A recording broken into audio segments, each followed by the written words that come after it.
complicada. Sendo que um mesmo personagem está envolvido nos dois duelos. É isso. Começou assim, eu vi. Qual é o primeiro? Não, vamos botar na tela. Calma, Poliana, calma. Vamos lá. Ó, o primeiro aí, Farol. Vai, Farol. O vereador Luiz Lobão, do MDB, e o líder do prefeito doutor Pessoa na Câmara, Renato Berger. Fala, Poliana. Eu vi que o vereador Renato Berger disse na imprensa que se tem um nome na oposição, hoje é o nome do vereador Luiz Lobão. É o único que se coloca na oposição e que se ele tem algum problema pessoal ali com o prefeito, tem que aceitar, se ele quer ir para a oposição, ok.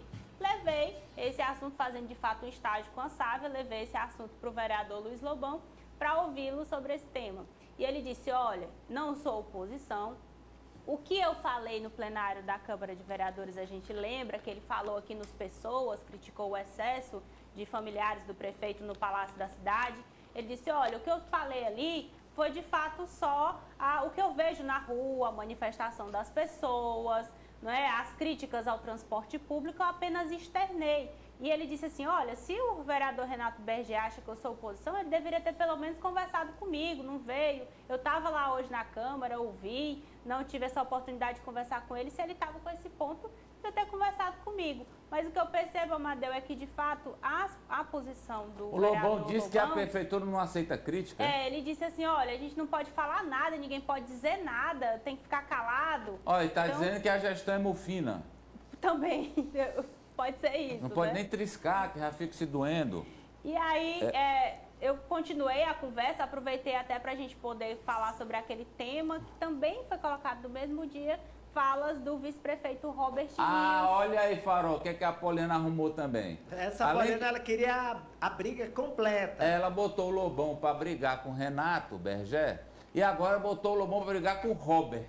O Renato é mais sereno, tem aquela linha mais conciliatória, mas a Poliana, não contente, botou agora o duelo entre Luiz Lobão e o vice-prefeito Robert Rios. Por que, Apolínia? Em primeiro momento, o vereador Lobão nem quis responder, disse que não assinaria embaixo desse tipo de briga, tudo.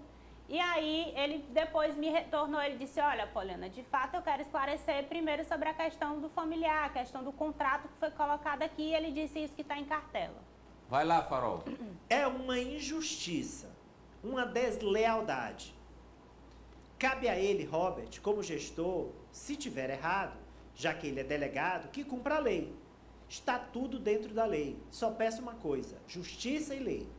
E agora, o que estiver errado tem que mostrar. Agora, não pode a pessoa ficar amordaçado. Pessoa ficar amordaçada, Luiz Lobão. Ele referiu aí, Apoliana... Aquela colocação do vice-prefeito de que a zanga, aquela manifestação do Luiz Lobão em plenário, seria uma resposta ao fim de contratos do filho do vereador com a Prefeitura de Teresina. O Lobão disse que não tem rompimento de contrato, que o filho dele continua prestando serviço, que o filho dele tem a empresa dele, não vai responder pelo filho, mas que está tudo dentro da legalidade.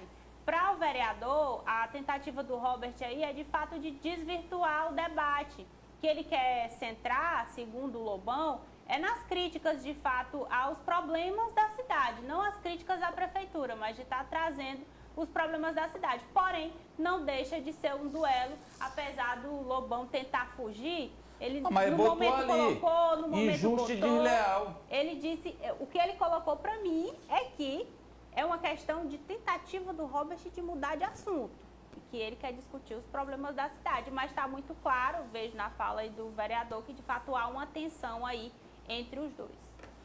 É hora de Socorro Sampaio. Vamos à Europa. Aí está ela, a correspondente, mais que isso, embaixadora da Rede Meu Norte Brasil no Velho Continente. Tudo bem, Socorro? Boa tarde. Sexta, Amadeu. Sextou, não Boa é? Boa tarde. Ainda não, quase, né? Aqui é primeiro que aí. Boa tarde para você, boa tarde, Brasil. Bem, começamos com a tragédia cotidiana no Afeganistão. E depois das bombas, o clima piorou, se é que isso é possível. Amadeu, o número de mortos agora é de pelo menos 170, Amadeu. 170 pessoas que morreram no ataque de ontem no aeroporto de Cabul.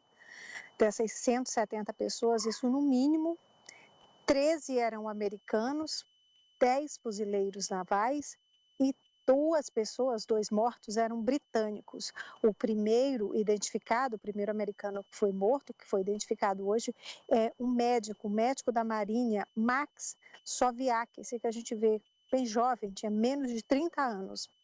Os hospitais de Cabul estão lotados e sofrem com a falta de pessoal, sofrem com a falta de funcionário, porque muita gente já saiu, muita gente já deixou o país. O Pentágono confirmou hoje que os americanos feridos foram levados em 2 aviões para tratamento na Alemanha. Os aviões desembarcaram hoje. Pela cidade de Cabul, as marcas da tragédia ainda são muito vivas, sangue nas ruas, nas paredes, nos muros, objetos pessoais, malas que foram deixadas, largadas pelas vítimas, também por quem conseguiu sobreviver dessa tragédia absurda. E a gente hoje também acabou muitos familiares já enterrando as vítimas. O Pentágono deu uma coletiva hoje, uma nova entrevista coletiva, o porta-voz falou com jornalistas. O Pentágono confirmou que foi apenas um ataque na entrada do aeroporto e renovou o alerta para novos atentados. Diz que a situação ainda é crítica, piora à medida que se aproxima do prazo final para a retirada das tropas. O presidente Biden já foi avisado. O porta-voz disse também, respondendo a pergunta dos jornalistas, que ainda há dúvidas sobre a participação do Talibã. Os americanos ainda não sabem se o grupo teria tido algum envolvimento nesse ataque de ontem. Mas o porta-voz confirmou que milhares de terroristas do Estado Islâmico foram libertados das prisões do Afeganistão depois da tomada de poder pelo Talibã. Um dia após o ataque, ou seja, menos de 24 horas após o ataque terrorista, os americanos retomaram a operação de retirada de cidadãos e colaboradores. A corrida agora é para retirar o maior número de pessoas antes do próximo dia 31. Estados Unidos serão o último país a sair, a deixar o Afeganistão. O Reino Unido, o governo já anunciou hoje que a operação está nas últimas horas e os outros países já deixaram o Afeganistão. O Pentágono confirmou que já retirou, que já saíram do Afeganistão 111 mil pessoas desde que a operação de evacuação começou. Dessas 111 mil pessoas, 5.500 eram americanos, mas ainda há mais de 5 mil americanos que precisam sair do Afeganistão. Quem não conseguiu embarcar nesses voos de evacuação, os afegãos, a gente vê aí, eles tentam sair do país por terra. O Talibã controla todas as fronteiras terrestres e não quer afegãos saindo do país. Para a gente ter uma ideia do número de refugiados, no ano passado, o Paquistão, que é o vizinho, é o país que mais recebe refugiados do